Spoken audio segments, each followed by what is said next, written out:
सुप्रभात बच्चों, आप पढ़ रहे हैं कहानी नमक का दारोगा, प्रेमचंद जी के द्वारा लिखित है।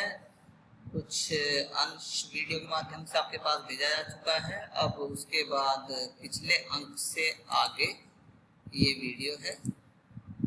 तो इसमें आप देख रहे हैं यहाँ तक आपको करा दिया गया था। जब इस बार भी कोई उत्तर नहीं मिला, वो पूछते हैं, जोर लगा के पूछते हैं, अरे मेरी बात का जवाब क्यों नहीं देते, मैं पूछ रहा हूँ इनमें क्या लदा हुआ है गाड़ियों में। तो कोई जवाब नहीं आया। जब जवाब नहीं आया तो उन्होंने अपने घोड़े को एक गाड़ी के पास ले जाके बोरे को टटोलना शुरू किया। तो उनका जो शक था वो दूर हो गया। उसके अंदर नमक के ढेले ही थे और यही तो वो डिपार्टमेंट था जिसके लिए वो काम करते थे।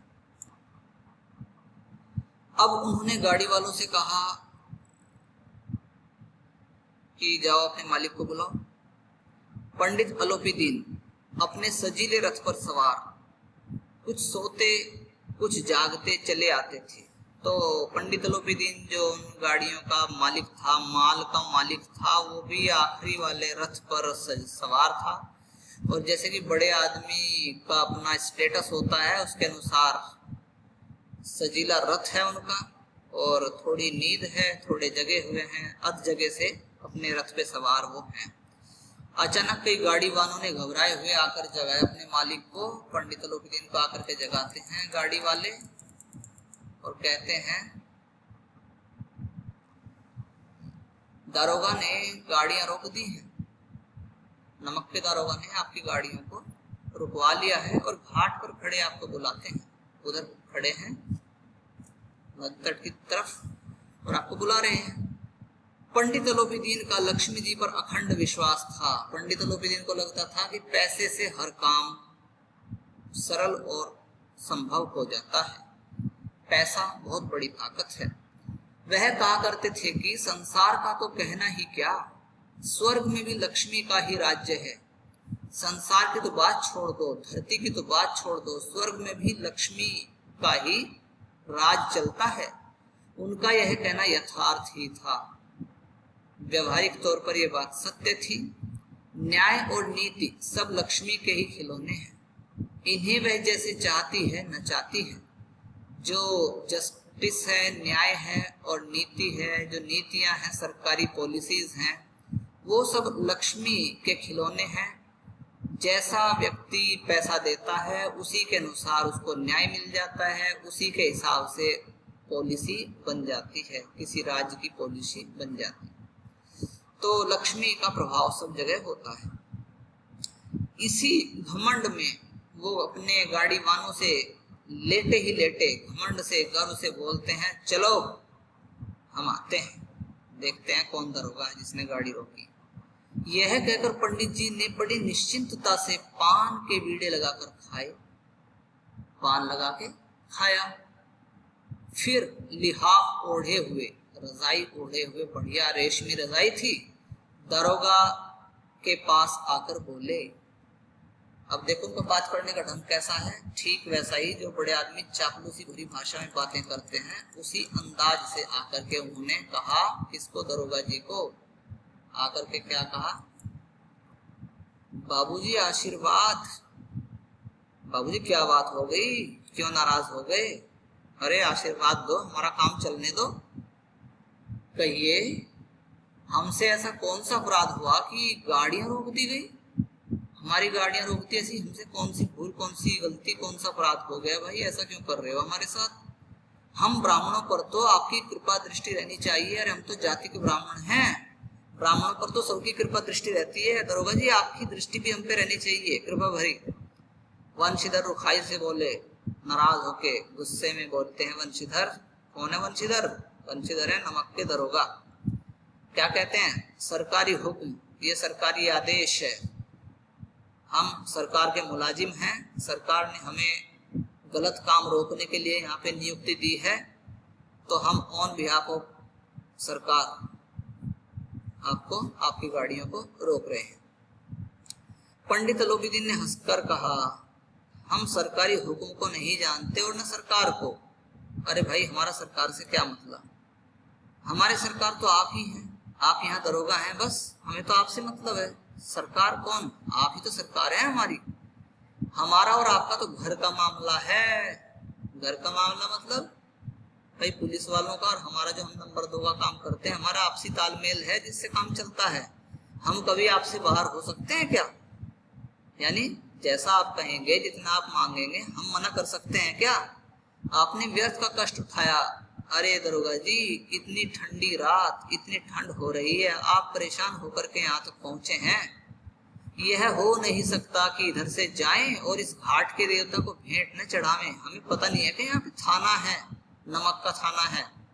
अरे ऐसा थोड़ा ही हो सकता कि हम यहाँ से नमक लेके ऐसे निकल जाएंगे फ्री में ही और इस घाट का जो देवता यानी दरोगा है उसको भेंट चढ़ा के नहीं जाएंगे। तो ऐसी बातें वो करता है। मैं तो आपकी सेवा में स्वयं ही आ रहा था, मेरी गाड़ी थोड़ी पीछे रह गई थी, मैं खुद ही आपके पास आ जाता, आपको खड़ा होकर आने की आवश्यकता भी नहीं थी। तो मैं तो खुद ही आ रहा था, लेकिन थोड़ा विलंब हो गया, आपने गाड़ियां क्यों रोक दी? वंशीधर पर ऐश्वर्य की मोहिनी वंशी का कुछ प्रभाव न पड़ा, लेकिन वंशीधर उसके काबू में नहीं आया। ईमानदारी की नई उमंग थी। जब नई नई नौकरी लगती है तो आदमी पूरा ईमानदारी का परिचय देता है। कड़क कर बोलते हैं, हम उन नमक हरामों में से नहीं है जो कौड़ियों पर अपना ईमान बेचते फिरते हैं। अरे हम ईमानदारी से अपना काम करते हैं। वो लोग नमक हराम होंगे जो अपना ईमान पैसों के बदले बेच देते हैं, हम उनमें से नहीं है। आप इस समय हिरासत में हैं। Now you are under arrest. आपका कायदे के अनुसार चालान होगा, जो कानून है उसके हिसाब से आपका चालान काटूंगा। बस मुझे अधिक बातों की फुर्सत नहीं है और फालतू बात मत करो मेरे साथ। जमादार अपने सिपाही से कहते हैं, जमादार बदलू सिंह, तुम इन्हें हिरासत में ले लो, मैं हुक्म देता हूँ, मेरा आदेश है, इस आदमी को हथकड़ी लगाओ। पंडित अलोपीदीन स्तंभित हो गए, खंबे की तरह जड़ हो गए। गाड़ी वालों में हलचल मच गई। जब उन्होंने कहा कि हथकड़ी लगा लो तो गाड़ी वालों में भी हलचल मच गई। पंडित जी के जीवन में कदाचित यह पहला ही अवसर था कि पंडित जी को यह ऐसी कठोर बातें सुननी पड़ी। आज से पहले अपनी पूरी लाइफ में पंडित जी को इतने अपमान भरे शब्द कभी सुनने को नहीं मिले थे। पहला ही अवसर था। बदलू सिंह आगे बढ़ा। कौन था वो? सिपाही। आगे जैसे ही बढ़ता है तो देखता है पंडित जी का रोब से भरा हुआ चेहरा। पंडित अलोपीदीन का रोब से भरा हुआ चेहरा देख करके साहस नहीं होता उसका कि उनका हाथ पकड़ सके। पंडित जी ने धर्म को धन का ऐसा निरादर करते कभी न देखा। आज सोचा कि आज तक तो ऐसा नहीं हुआ, पैसे के सामने सब झुक जाते हैं, और आज एक आदमी अपने फर्ज के लिए धन का ऐसा निरादर कर रहा है। ये उनके जीवन का पहला अवसर था ऐसा देखने का। विचार किया, यह अभी उद्दंड लड़का है। सोचने लगे कि शायद ये लड़का अभी उद्दंड है, कम उम्र का है, नासमझ है, माया मोह के जाल में अभी नहीं पड़ा, अभी तक यह पैसे की महिमा को समझ नहीं पाया, अल्हड़ है, कम उम्र है, नादान है, झिझकता है, इसलिए संकोच करता है। बहुत दिन भाव से बोले। अब गिड़गिड़ाने की मुद्रा में कहते हैं, बाबू साहब ऐसा न कीजिए, हम मिट जाएंगे, हथकड़ी मत लगवाओ, बेइज्जती हो जाएगी, इज्जत धूप में मिल जाएगी। हमारा अपमान करने से आपके हाथ क्या आएगा और आपको फायदा क्या है मेरा अपमान करने से? भाई बात में बात मिलाओ, मेरे साथ रहो तो मजे आ जाएंगे तुम्हारे, और आप तो मेरी बेइज्जती करने के तुल्य हो। इससे तुम्हें क्या मिलेगा? इससे आपके हाथ में क्या आएगा? हम किसी तरह आपसे बाहर थोड़े ही हैं। अरे जितना मांगोगे उतना दे देंगे, आपसे बाहर थोड़े ही हैं। वंशीधर ने कठोर स्वर में कहा। अब थोड़ा गुस्से में आ गया वंशीधर भी, जो पुलिस वाली भाषा है उसको प्रयोग करने लगा। हम ऐसी बातें नहीं सुनना चाहते। अलोपीदीन ने जिस सहारे को चट्टान समझ रखा था, यानी पैसे के सहारे को, वह पैरों के नीचे से खिसकता हुआ मालूम हुआ। अब लगने लगा कि पैसों का सहारा यहाँ काम नहीं कर रहा है। स्वाभिमान और धन ऐश्वर्य को कड़ी चोट लगी, किंतु अभी तक धन की सांख्यिक शक्ति का पूरा भरोसा था। अभी तक ये था कि कोई बात नहीं, अभी तक तो मैंने इसको यही कहा कि चाय पानी के पैसे ले लो, अब मैं इसको कहूंगा कि भाई इतने ले लो, इतने ले लो, इतने ले लो। तो सांख्यिक शक्ति का पूरा यकीन था। अपने मुख्तार से बोले। मुख्तार कहते हैं जो उनका अकाउंटेंट था, उसको कहते हैं वो, लाला जी 1000 के नोट। और बच्चों ये उस समय 1000 रुपये बहुत बड़ी बात थी। ये ब्रिटिश पीरियड की बात है, अंग्रेजी राज की पीरियड की बात है। उस समय 1000 रुपये बहुत बड़ी बात होती थी।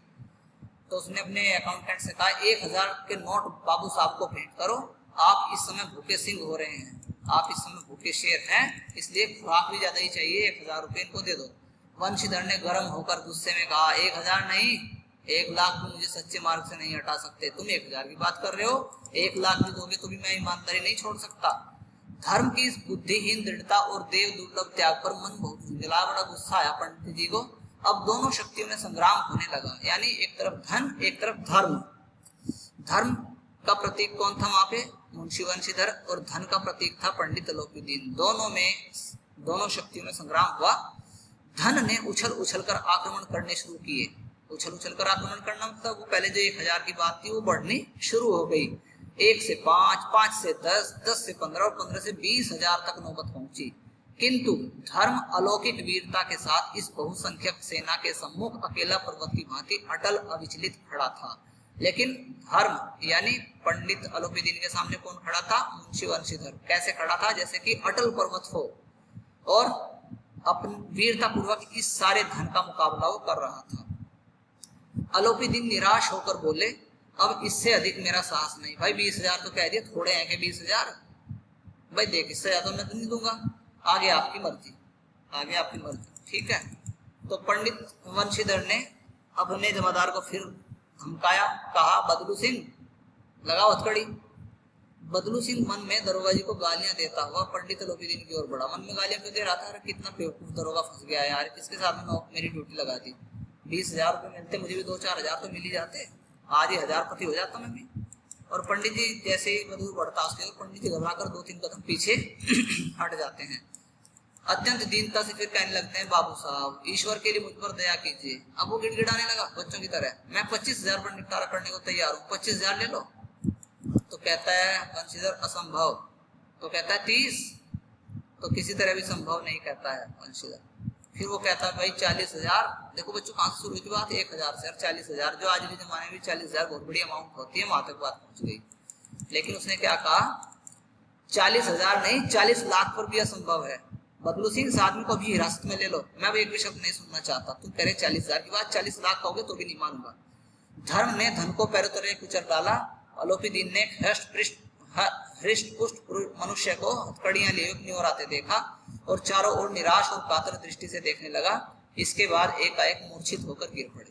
तो कुल मिला के वो बेहोश होकर गिर गया पंडित अलोपीदीन। तो बच्चों आज की वीडियो में इतना ही, धन्यवाद।